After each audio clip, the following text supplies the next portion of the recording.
રાજ્યમાં જેટકો ભરતી રદ કરતા કોંગ્રેસ પ્રમુખ શક્તિસિંહ ગોહિલે સરકાર પર આકરા પ્રહાર કર્યા હતા। શક્તિસિંહ ગોહિલે કહ્યું હતું કે સરકારી નોકરી ઈચ્છુક ગુજરાતના મહેનતુ યુવાનો સાથે ભાજપ સરકારની વારંવાર ક્રૂર મજાક કરે છે।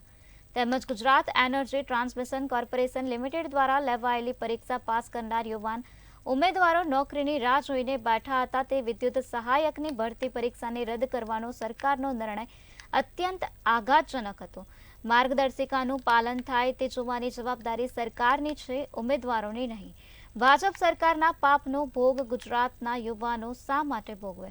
મારો પ્રશ્ન છે કે યુવાનોને ફરી પરીક્ષા આપવાનું કહેનાર ભાજપના નેતાઓને 2022ના ઇલેક્શનમાં માર્ગદર્શિકાનું પાલન થયું નથી તેમ કહી ચૂંટણી ફરીથી યોજવાનું કહે તો શું ભાજપના નેતાઓ ફરીથી ઇલેક્શન સ્વીકારશે?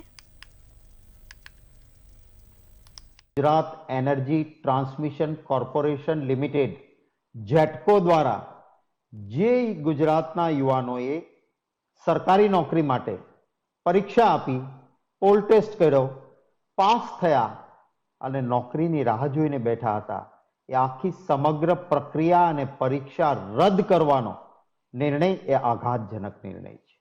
વારંવાર ગુજરાતના મહેનતકશ યુવાનો સાથે આ પ્રકારની ક્રૂર મજાક ભારતીય જનતા પાર્ટીની સરકારના શાસનમાં કેમ થાય છે? મારો સીધો સવાલ છે। શું આ પ્રકારની પ્રક્રિયાથી સુશાસન છે ગુજરાતમાં એવું આપણે કહી શકશું ખરા? શાસન ચલાવવા માટે કેટલી ગંભીરતા હોવી જોઈએ?